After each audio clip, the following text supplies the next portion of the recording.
سات نام اللہ کے جو بہت مہربان نہایت رحم کرنے والا ہے۔ تسبیح کیجئے نام کی اپنے رب کے جو بہت بلند ہے۔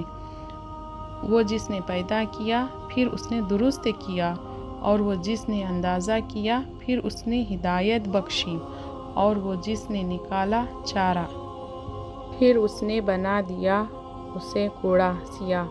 عن قریب ہم پڑھا دیں گے آپ کو، پھر نہیں آپ بھولیں گے، مگر جو چاہے اللہ بے شک وہ جانتا ہے ظاہر کو اور اس کو جو پوشیدہ ہے، اور ہم آسان کر دیں گے آپ کے لیے آسان راستے کی۔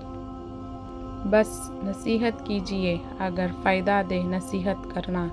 عن قریب نصیحت پکڑے گا وہ جو ڈرتا ہوگا، اور اجتناب کرے گا اس سے سب سے زیادہ بدبخت، وہ جو جلے گا آگ میں بہت بڑی، پھر نہ وہ مرے گا اس میں اور نہ وہ جیے گا۔ یقیناً فلاح پائے گا وہ جو پاک ہوا اور اس نے ذکر کیا نام اپنے رب کا، پھر اس نے نماز پڑھی۔ بلکہ تم ترجیح دیتے ہو زندگی کو دنیا کی، اور آخرت بہتر ہے اور زیادہ باقی رہنے والی ہے۔ یقیناً یہ البتہ صحیفوں میں ہے، پہلے صحیفے ابراہیم اور موسیٰ کے۔